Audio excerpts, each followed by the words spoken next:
안녕하세요. 제가 이번에 가지고 온 종목은 네이버와 카카오, 네카오를 가지고 왔습니다. 일단 카카오 같은 경우에는 좀 빠지긴 했지만 네이버는 잘 버티는 모습이 보여지고 있죠.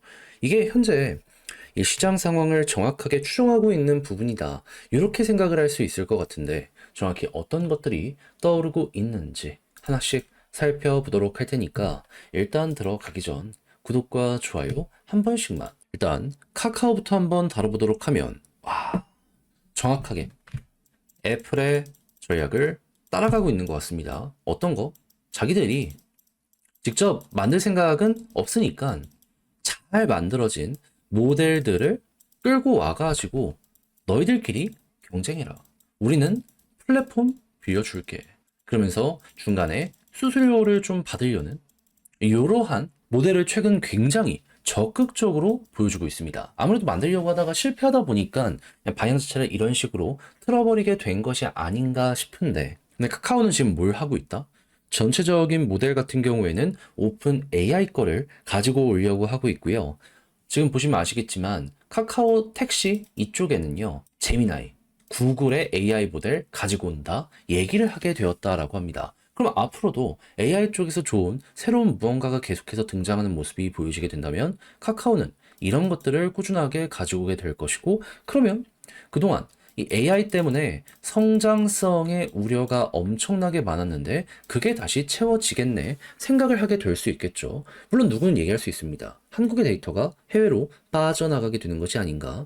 여기에 대해서는 인터뷰 있었죠. 안 빠져나간다. 우리가 가지고 있는다. 그러니까 이제 개발은 도움을 받고 모델도 도움을 받지만 수익은 나누더라도 일단 주도권은 카카오가 준다. 이게 현재 핵심이다라고 생각을 할 수 있는 거죠. 그러면 지금 네이버가 확실하게 해외보다는 뒤떨어졌다라는 게 시장의 중론이잖아요. 그럼 카카오는 이런 쪽으로 이제 올라가게 될 거고, 그럼 네이버는 뭘로 이걸 풀어가게 될 것이냐라는 걸 생각을 해야 되는데, 저는 가장 중요한 건 이거라고 생각합니다. 결국 이게 돈이 되느냐 안 되느냐인데, 지금 실적 올라가고 있잖아요.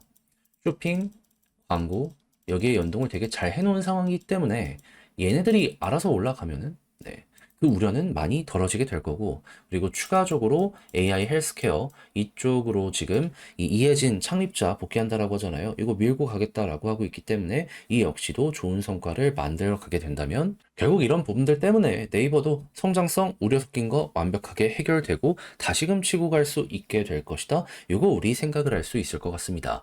근데 이제 여기 대해서 또 얘기할 수 있죠. 쪼개기 상장 하면 어떻게 하냐. 지금 이제 상법 개정 전에 대기업들이 움직이다 보니까 네이버에 대한 우려도 이런 것 때문에 커지는 것 아닌가 싶은데, 그런데 네이버가 지금 상장이나 이런 걸 빠르게 하기에는 너무 늦었습니다. 뭔 소리냐? 이제는 하고 싶어도 법 때문에 못할 수 있는 그게 보여지고 있다라는 거죠. 그냥 웹툰 하나 떨어져 나간 걸로 나머지는 지켰다? 여기에 좀 초점을 두면서 네이버 쪽 바라보는 게 어떨까 싶습니다. 카카오 같은 경우에도 이제 더 이상은 쪼개기를 못하게 될 테니까는 네, 현재 거 계속 지켜나가면서 성장하는 요런 거 생각을 하면 될 것 같고요. 자, 그럼 이렇게 좋은 것들이 있는데 왜 좀 힘이 없는 거냐? 여기에 대해서 조금만 설명을 드리도록 하자면, 지금 뭐 트럼프의 관세가 왔다리 갔다리 하고 있죠. 하지만 불확실성은 여전하단 말이에요. 그래서 관세가 만약에 올라가는 모습이 보여지게 된다면 어떤 일이 벌어지게 될까요? 일시적으로 미국의 물가가 튕겨 올라가게 될 겁니다. 그러면 지금 시중은 금리나 언제 하냐, 여기에 모든 촉각을 곤두세우고 있잖아요. 그러면 물가가 이렇게 올라가면 금리 인하의 속도는 좀 떨어지게 될 수밖에 없지 않겠습니까? 그래가지고 지금 요것 때문에 좀 힘이 없다라고 생각을 하시면 될 것 같아요. 실제로 연준의 주요 인사들의 발언 이번에 나온 것들 보면 연말까지 두 번 정도 금리 인하를 할 것이다가 중론이었는데 한 번으로까지 좀 매파적으로 보는 사람들이 생기고 있다. 요게 좀 부담으로 작용을 하고 있다 정도로 보시면 될 것 같아요. 그런데 트럼프 이 꼴 못 보죠. 지금 어떻게든 요거 두 번은 물론이거니와 내년에 연이어서 금리 인하를 만들기 위해서 지금 이가 다시 이 사람이 준비를 하고 있냐면요. 일단 미국의 경기는 침체는 아니어도 그냥 둔화 정도로 만들려고 하고 있어요. 그럼 소비가 줄 거 아니에요. 그럼 제품 가격 떨어지는 데 도움이 되겠죠. 그리고 근본적으로 모든 가격을 좀 떨구려고 하고 있습니다.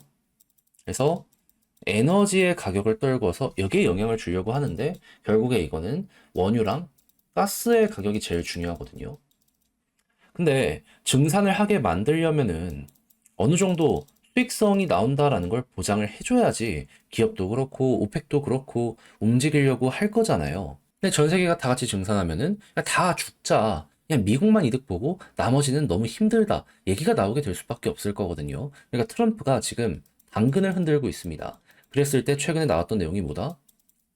이란 쪽 죽여줄게.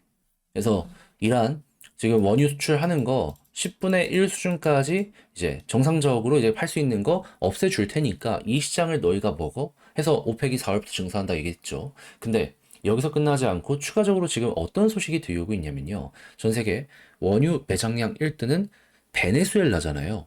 오늘 나온 뉴스입니다. 관세 유연성 있게 쓰겠다라고 하면서 베네수엘라산 원유를 쓰는 국가에 25% 관세 매기겠다라고 했습니다. 그렇다는 건 이렇게 미국 마음에 안 드는 어떻게 보면 악의 축이라고 할 수 있는 이런 쪽을 완전히 누르면서 증산을 유도를 해서 이게 성공이 어느 정도 보여지는 모습 보여지게 되다 보니까는 그러면 이쪽에서 증산했을 때 뭐 이란이랑 베네수엘라 원유 맞는 거 버릴 수는 없을 거잖아요. 어떤 식으로든지 이제 사이길로 이걸 파는 모습이 보여지게 되면은 결국 에너지의 가격은 떨어지게 될 수밖에 없을 테니까는 그럼 기업 입장에서도 점유율 먹으니까 좋은 거고 트럼프 입장에서도 물가 낮추니까 좋은 거고 그래서 이걸 통해서 지금 인플레를 잡기 위해 정말 노력을 하고 있다 정도로 여러분들이 파악을 하시면 될 것 같습니다. 그럼 이것까지 효과가 보여지게 된다면은 어느 순간 금리 인하 속도 느려졌던 것도 다시 한번 돌아오게 되겠죠. 그럼 이제 성장성을 확보해 놓은 네이버와 카카오 입장에서는 최고로 원하는 호재가 나왔기 때문에 한번 금리 인하 이제 시작을 하면 물가가 이제 잡혔기 때문에 가는 것이기 때문에 한 번으로 안 끝나고 연이은 금리 인하가 될 거거든요. 그랬을 때 뭐 3% 아래까지 갈 수 있다라는 이야기들도 들려오고 있기 때문에 유럽도 금리 인하 하죠. 아시아 국가에서도 금리 인하하는데 되게 많죠. 거기다 미국까지 한다. 그럼 돈 풀린다. 성장주의 전성기가 또 한 번 오게 될 수 있다라고 생각을 하면서 과거 2020년 쭉 올라갔던 거 있잖아요. 그거 반복될 수 있다라고 보시면서 밀어보시는 것도 아주 좋을 것 같습니다. 그렇다라고 했을 때 그럼 이제 고점이 누가 더 좋을 것이냐라는 걸 생각을 해야 되는데 일단 당장의 수급은 네이버가 좀 아쉬워서 이제 이거 컴백해야지 올라가는 모습 보여지게 될 것이고요. 카카오는 외국인 계속 들어오고 있으니 현재 힘은 유지된다라고 보되 만약에 네이버가 쭉 올라가는 모습이 보여지게 된다면 저는 과감하게 말씀드리고 싶습니다. 정고점 뚫을 수도 있을 것 같아요. 왜 그러냐? 카카오는 여기에서 주구장창 쪼개기 상장 했잖아요. 더블 카운팅으로 인해서 한 곳에 유동성이 집중이 안 돼요. 근데 네이버는 기껏 해봤자 웹툰 하나 쪼갰잖아요. 근데 네이버 웹툰 지금 나스닥에서 어떤 상황입니까? 외면받고 있어요. 실적이 안 나오니까. 그럼 알짜는 지금 다 지키는 상황이라는 거잖아요. 그럼 이런 것들이 어필이 되면 가겠죠.